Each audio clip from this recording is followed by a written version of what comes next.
Ô Éternel, ranime ton œuvre dans le cours des années, fais-la connaître dans le cours des années, dans ta colère, souviens-toi d'avoir compassion. Habakkuk 3, 2. On suppose que le prophète Habakkuk était contemporain de Jérémie, et que cette prophétie fut prononcée en prévision de la captivité à Babylone. En vue des jugements qui s'avançaient rapidement contre la nation, l'âme du prophète était en agonie, et il s'écrie dans sa détresse, « Ô Seigneur, ranime ton œuvre » comme s'il eût dit, « Ô Seigneur, fais en sorte que tes jugements ne jettent pas Israël dans la désolation. Pendant ces années solennelles et terribles, faites de ces jugements un moyen de ranimer la religion parmi nous. Dans ta colère, souviens-toi d'avoir compassion. » La religion est l'œuvre de l'homme. C'est quelque chose que l'homme doit faire. La religion consiste à obéir à Dieu. Il est vrai que c'est Dieu qui porte l'homme à ce devoir, par son esprit, à cause de la grande méchanceté de l'homme et de sa répugnance à faire le bien. Si cette influence de Dieu n'était pas nécessaire, et que les hommes soient disposés d'eux-mêmes à obéir à Dieu, nous n'aurions pas de raison de nous écrier « Seigneur, ranime ton œuvre » mais il est certain que si Dieu retirait son esprit, il n'y aurait pas sur toute la terre un seul homme qui obéirait à la loi de Dieu. Un réveil religieux suppose qu'il y a eu déclin dans la piété. Presque tout ce qu'il y a de religion dans le monde a été produit par des réveils. Dieu a décidé de profiter de la sensibilité des hommes pour produire chez eux des émotions puissantes avant qu'ils puissent les amener à obéir. Les hommes sont tellement paresseux dans ce domaine, il y a tant de choses qui détournent leur esprit de la religion et s'opposent à l'influence de l'Évangile, qu'il est nécessaire de susciter chez eux une émotion intérieure telle que la marée monte et balaie tous les obstacles. Les hommes ont besoin de ce stimulant pour rompre avec les influences contraires, sans quoi ils ne sont pas disposés à obéir à Dieu. Considérez l'histoire des Juifs, et vous verrez que Dieu avait l'habitude de maintenir la religion parmi eux au moyen d'occasions spéciales. Quand le peuple se trouvait profondément ému, il revenait à l'Éternel. Après un réveil semblable, il ne s'écoulait jamais beaucoup de temps avant que de nouvelles influences contraires ramènent un déclin de la piété, déclin qui allait croissant jusqu'à ce que Dieu, par son esprit, ait pour ainsi dire le temps de convaincre son peuple de péché et de le châtier par sa providence. Ainsi Dieu attirait l'attention des masses sur le grand sujet du salut, de manière à produire un réveil étendu. Puis les causes adverses agissaient à nouveau, la religion déclinait et la nation était emportée dans le tourbillon du luxe, de l'idolâtrie et de l'orgueil. Il y a si peu de principes dans l'Église, si peu de fermeté et de stabilité dans les intentions, qu'à moins d'un zèle extraordinaire, elle quittera le sentier du devoir et ne fera rien pour la gloire de Dieu. Le monde est encore le même et il le restera probablement jusqu'au millénium. La piété doit être stimulée par des réveils. Combien souvent on a cherché à garder l'Église éveillée dans l'action sans ces réveils périodiques. Plus d'un homme de bien a pensé et pense encore que le meilleur moyen de faire progresser la vie religieuse est de marcher, d'un pas égal, pour rassembler les impies graduellement et sans bruit. Mais, même si cet argument paraît fondé en théorie, les faits en démontrent la futilité. Si l'Église était assez avancée dans la connaissance, et avait assez de stabilité de principe pour rester éveillée, la marche ci-dessus suffirait. Mais l'Église est si peu éclairée, il y a tant d'influences contraires, qu'elle ne peut pas travailler avec persévérance sans stimulant. Il est très désirable que l'Église avance par elle-même dans l'obéissance. Notre système nerveux est tel que toute excitation puissante prolongée nuit à notre santé et nous rend incapables d'accomplir notre devoir. Si jamais la piété doit avoir une influence pénétrante sur le monde, il faut en finir avec cette religion spasmodique. Quand le millénium sera venu, on n'aura plus besoin de ces efforts extraordinaires. Alors on ne verra plus les chrétiens dormir la plus grande partie du temps pour se réveiller à l'occasion, et se rendormir encore, mais, pour le moment, l'état du monde chrétien est tel qu'il serait antiphilosophique et absurde de s'attendre à pouvoir faire progresser la religion sans ces stimulants. Les nombreuses agitations politiques et mondaines qui troublent la chrétienté sont toutes hostiles à la piété, et détournent l'esprit des intérêts véritables de l'âme. Il est impossible que la religion fasse jamais de progrès parmi les païens sans réveil religieux. On essaie maintenant d'obtenir ces progrès par l'éducation et par d'autres améliorations douteuses et progressives, mais aussi longtemps que les lois de l'esprit humain resteront ce qu'elles sont, on n'y arrivera pas. Il faut une émotion suffisante pour réveiller les forces morales, et pour refouler le flot de la dégradation et du péché. À mesure que nos contrées chrétiennes se rapprochent du paganisme, il est impossible à Dieu et à l'homme de faire progresser la religion, précisément parce que Dieu a toujours agi de cette manière. Ce n'est pas pour rien et sans raison qu'il le fait, les hommes n'obéissant à Dieu qu'à contre-cœur. Par exemple, combien nombreux sont ceux qui savent qu'ils devraient être religieux, mais qui ont peur des railleries. Beaucoup sont devenus un avec leurs idoles. D'autres attendent pour se repentir de s'être assuré une situation dans cette vie, ou procurer quelque avantage mondain convoité. Ces personnes ne se départiront jamais de leurs faux sont ou ne renonceront jamais à leurs projets ambitieux avant d'être saisis du sentiment poignant d'un danger inévitable, sentiment qui les amènera à se rendre. Ce que n'est pas un réveil religieux, ce qu'il est, les agents qui le produisent. 1. Un réveil n'est pas un miracle. 1. On a généralement défini un miracle comme une intervention divine qui met de côté ou qui suspend les lois ordinaires de la nature. En ce sens, un réveil n'est pas un miracle. Toutes les lois de la matière et de la pensée restent en vigueur. Elles ne sont ni suspendues, ni mises de côté par le réveil de « ce n'est pas non plus un miracle », d'après une autre définition du mot miracle, quelque chose qui est au-dessus des pouvoirs de la nature. Il n'y a rien dans la religion qui soit au-dessus des pouvoirs ordinaires de la nature. Elle consiste à tous égards dans un juste exercice de ses pouvoirs. Rien de plus, rien de moins. Lorsque les hommes deviennent pieux, ce n'est pas qu'ils aient été rendus capables d'accomplir les efforts dont ils étaient auparavant incapables. Ils usent seulement d'une manière différente, et pour la gloire de Dieu, de force qu'ils avaient déjà. 3. Un réveil, dans aucun sens, n'est un miracle ou ne dépend d'un miracle. C'est le pur et simple résultat philosophique d'un usage convenable que nous faisons de moyens établis par Dieu. Les apôtres n'opéraient des miracles que pour attirer l'attention sur leur message et pour en établir la divine autorité. Mais le miracle n'était pas le réveil. Le miracle était une chose, et le réveil qui suivait le miracle en était une autre.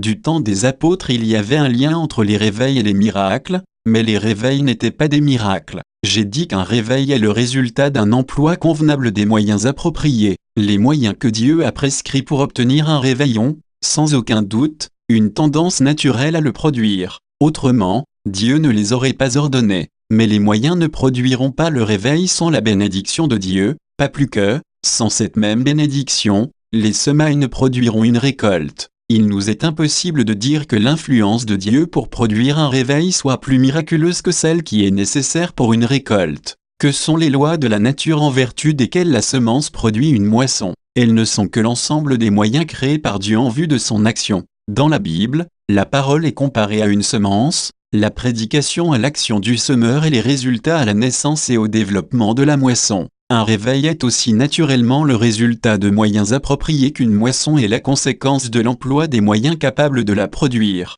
Penser le contraire est aussi absurde que de prêcher aux cultivateurs, en ce qui concerne leur semaille, que Dieu est souverain, qu'il ne leur donnera une moisson que lorsqu'il le voudra bien, et que pour eux labourer, planter, travailler comme s'ils s'attendaient à une moisson est une grave erreur, que c'est ôter l'œuvre des mains de Dieu, que c'est empiéter sur sa souveraineté, et qu'il n'y a point de rapport entre les moyens et le résultat sur lequel ils peuvent compter. Supposer que les cultivateurs aient foi en une telle doctrine, ils condamneraient le monde à périr de faim. Des résultats identiques s'ensuivraient pour l'Église si elle était persuadée que travailler au progrès de la religion est, en quelque sorte, si mystérieusement l'objet de la souveraineté divine qu'il n'y a point de rapport entre les moyens et le but. En réalité, quels sont les résultats? Une génération après l'autre est allée en enfer, tandis que l'Église rêvait et attendait que Dieu sauve ses âmes sans l'emploi des moyens appropriés. Cette pratique a été pour le diable le moyen le plus puissant pour détruire les âmes.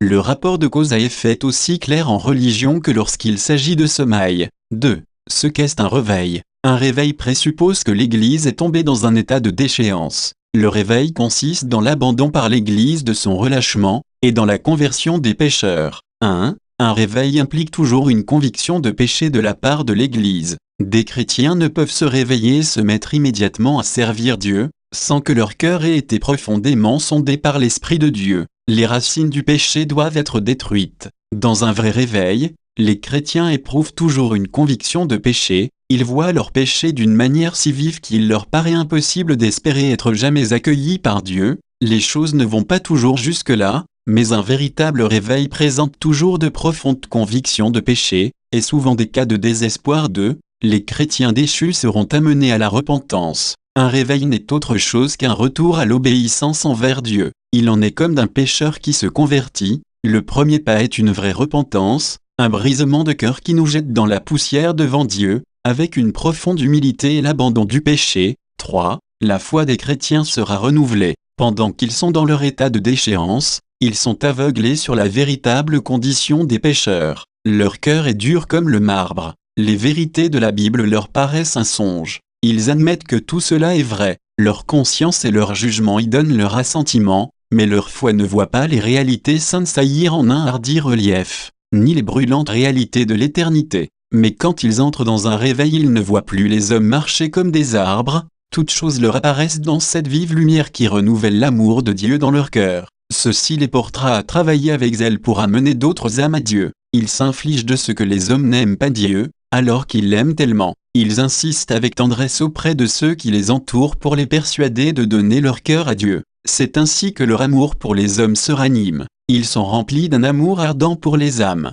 Ils soupirent après le salut du monde entier. Ils sont en agonie pour tels ou tels individus, amis, parents, ennemis, qu'ils voudraient voir sauvés. Non seulement ils les pressent de donner leur cœur à Dieu, mais ils les portent à Dieu dans les bras de la foi, et, avec grands cris et larmes, ils supplient Dieu d'avoir pitié d'eux et de sauver leur âme des flammes éternelles. 4. Un réveil brise le pouvoir du monde et du péché sur les chrétiens. Il les transporte sur un terrain si favorable qu'ils prennent un nouvel élan vers le ciel. Ils ont de nouveaux avant-goûts du ciel et de nouveaux désirs d'union avec Dieu. Le charme du monde est ainsi brisé, et le pouvoir du péché est ainsi vaincu. 5. Lorsque les églises seront ainsi réveillées et réformées, la réforme et le salut des pécheurs s'ensuivront. Leur cœur sera brisé et changé. Souvent les libertins les plus éhontés se rencontrent parmi les sauvés. Femmes de mauvaise vie, ivrogniers impies, toutes sortes d'individus dépravés se réveillent et se convertissent. Les êtres les plus dégradés sont touchés et ramenés au bien, et deviennent des exemples attrayants de la beauté et de la sainteté. 3. Les agents qui produisent un réveil. Généralement, dans l'œuvre de la conversion, il y a 3 agents et un seul instrument. Les agents sont Dieu, une personne qui présente la vérité destinée à agir sur les cœurs, et le pécheur lui-même. L'instrument est la vérité. Dans toute conversion véritable, 2 agents en tout cas sont à l'œuvre, Dieu et le pécheur. 1. L'action de Dieu est double, il agit par sa providence et par son esprit par le gouvernement de sa providence. Dieu dispose les événements de manière à mettre sa vérité en contact avec l'âme du pécheur. Il amène celui-ci, là où la vérité peut atteindre ses oreilles ou ses yeux. Dieu fait concourir les circonstances bonnes ou mauvaises pour favoriser un réveil. Ils arrivent à propos pour seconder l'action de la vérité et lui donner la plus grande efficacité possible. Parfois, il envoie un prédicateur au moment où il sera le plus utile. Souvent Dieu fait annoncer une vérité précisément quand l'individu qui doit la recevoir est là pour l'entendre. B.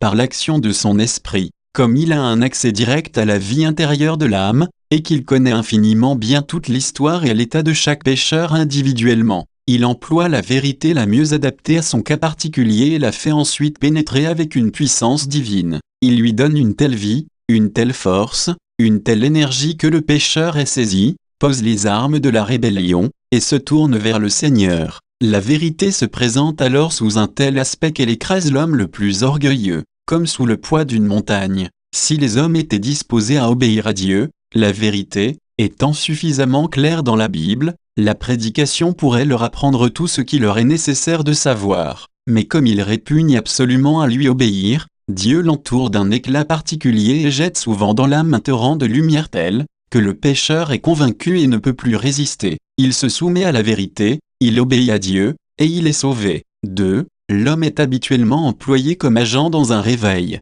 Les hommes ne sont pas dans la main du Seigneur de simples instruments. C'est la vérité qui est l'instrument. Le prédicateur est un agent moral, il agit, il n'a pas la passivité d'un instrument, c'est volontairement qu'il travaille à la conversion des pécheurs. 3. Le pécheur lui-même est agent dans un réveil. La conversion d'un pécheur consiste dans son obéissance à la vérité. Il est donc impossible que sa conversion ait lieu sans sa coopération, puisque cette conversion consiste en ce qu'il agit comme il doit le faire. Il est amené à cela par Dieu et par les hommes. Ceux-ci agissent sur leurs semblables non seulement par leur langage, mais aussi par leurs regards, leurs larmes, leur conduite journalière. Voyez cet homme impénitent qui a une femme pieuse. Le regard de celle-ci, sa tendresse, sa dignité à la fois pleine de solennité et de compassion, selon le divin modèle de Christ, sont pour lui un sermon continuel. il est obligé d'en détourner son attention parce qu'il est pour lui un reproche. Il entend,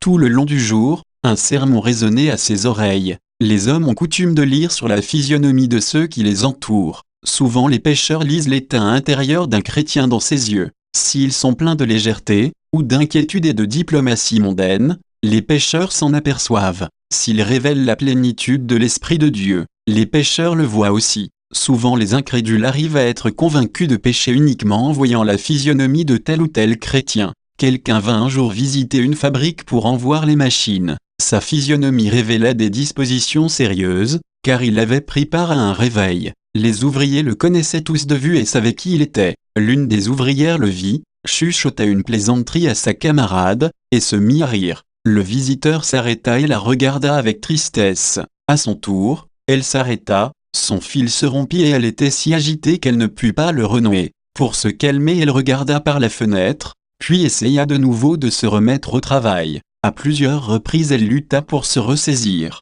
À la fin elle s'assit, accablée. Alors le visiteur s'approcha d'elle et lui parla. Elle manifesta bientôt une profonde conviction de péché. Un sentiment semblable se répandit comme du feu à travers toute la fabrique. En peu d'heures, presque tous les ouvriers se trouvèrent sous une conviction de péché, tellement que le propriétaire, quoique mondain, fut stupéfait et demanda qu'on arrêtât le travail et contint une réunion de prière. En peu de jours, le propriétaire et presque tous les employés de l'établissement présentèrent les symptômes d'une vraie repentance. Le regard de cet homme, sa physionomie grave, ses sentiments de compassion, furent un reproche pour la légèreté de cette jeune fille et l'amenèrent à la conviction de péché. Tout le réveil qui en résulta eut pour point de départ, dans une grande mesure, ce petit incident. Si des chrétiens éprouvent eux-mêmes pour la religion des sentiments profonds, ils susciteront ces mêmes sentiments partout où ils iront. S'ils sont froids, légers ou frivoles, ils détruiront inévitablement toute bonne disposition, même chez des pécheurs réveillés. J'ai connu une personne très anxieuse au sujet de son âme, mais un jour je fus attristé de découvrir que ses convictions paraissaient avoir entièrement disparu. Je lui ai demandé ce qui était arrivé. Elle me dit qu'elle avait passé l'après-midi chez des personnes qui passaient pour chrétiennes, sans penser que cela nuirait à ses convictions. Mais il s'agissait de gens mondains et superficiels, et elle perdit ses convictions religieuses. Indubitablement ces chrétiens avaient, par leur folie, détruit une âme, car ces convictions ne revinrent pas. Remarque 1. Autrefois, on considérait les réveils comme des miracles. De nos jours, il en est parfois de même. Certains ont, au sujet des réveils, des idées si flottantes et peu justes, qu'avec un peu de réflexion ils en verraient l'absurdité. L'Église a longtemps supposé qu'un réveil était un miracle, une interposition de la puissance divine, avec laquelle les chrétiens n'ont rien à faire et qu'ils ne peuvent pas plus produire que produire le tonnerre, la grêle ou un tremblement de terre.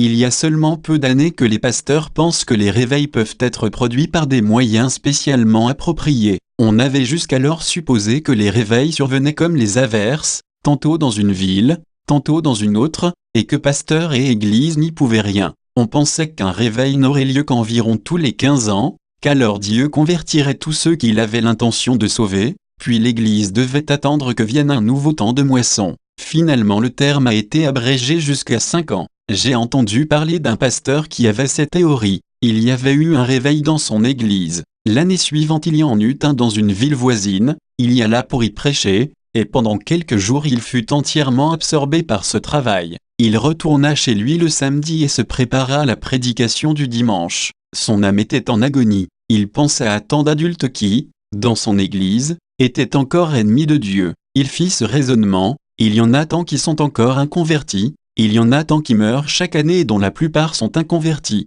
Si un réveil ne vient pas avant 5 ans, il y aura tant de chefs de famille qui seront perdus. Il mit son calcul sur le papier et l'introduisit dans son sermon du lendemain, le cœur saignant devant cet affreux tableau. Comme je l'ai compris, il fit cela sans s'attendre à un réveil, mais ses sentiments étaient profonds, et il répandit son cœur devant son auditoire. Ce sermon réveilla 40 chefs de famille, et il s'ensuivit un puissant réveil. Ainsi tomba cette théorie d'un réveil tous les 5 ans, et Dieu prouva que les réveils ne sont pas des miracles. 2. De fausses notions sur la souveraineté de Dieu ont été de grands obstacles au réveil. Beaucoup de gens se sont représenté la souveraineté de Dieu comme très différente de ce qu'elle est. Ils ont pensé qu'elle impliquait une disposition arbitraire des événements, et particulièrement du don de l'esprit, excluant tout emploi rationnel de moyens. Mais la Bible ne nous offre aucune preuve que Dieu exerce une souveraineté semblable. Tout nous montre que dans la nature et dans la grâce, Dieu a établi un rapport constant entre les moyens et le but.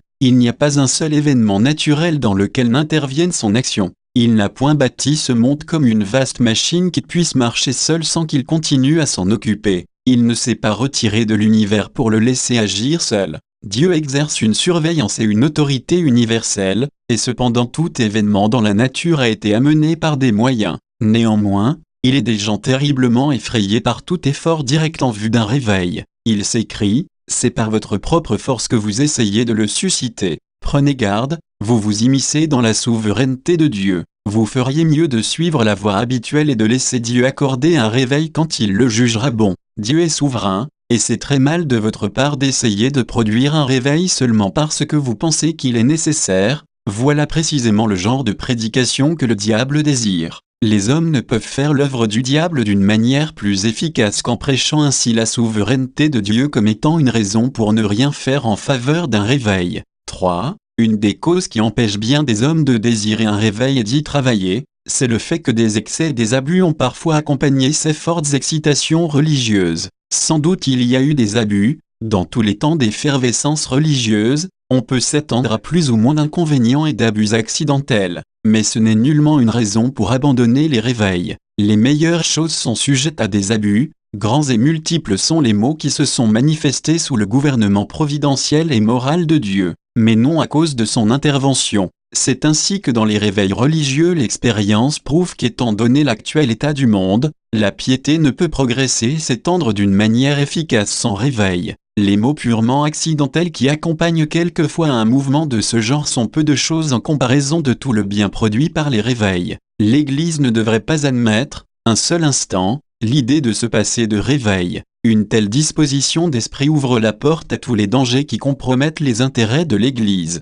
C'est la mort de la cause des missions et cette erreur entraîne la condamnation du monde. Je ne pense nullement à prêcher sur les réveils de manière à ce que vous puissiez dire à la fin, nous savons ce qu'est un réveil, et qu'après vous restiez sans rien faire. Voulez-vous suivre les instructions que je vous donnerai d'après la parole de Dieu, et les mettre en pratique dans votre propre vie? Voulez-vous en faire profiter vos familles, vos connaissances, vos voisins, et toute la ville que vous habitez? Ou voulez-vous passer votre temps à vous instruire au sujet des réveils, sans rien faire en leur faveur? Je désire qu'à mesure que vous apprendrez quelque chose sur les réveils, vous le pratiquiez, et que vous vous mettiez à l'œuvre pour voir si vous ne pouvez pas contribuer à produire un réveil ici parmi les pécheurs. C'est maintenant que vous devez décider si vous voulez agir ainsi ou non. Vous savez que nous appelons les pécheurs à décider sur le champ s'ils veulent obéir à l'Évangile, et nous n'avons pas plus le droit de vous laisser le temps de délibérer pour savoir si vous voulez obéir à Dieu que nous n'avons le droit de laisser les pécheurs agir ainsi. Nous vous appelons donc à vous unir maintenant pour prendre devant Dieu l'engagement solennel de faire votre devoir à mesure que vous aurez appris à le connaître, et que vous prierez Dieu de répandre son esprit sur cette Église et sur toute la ville.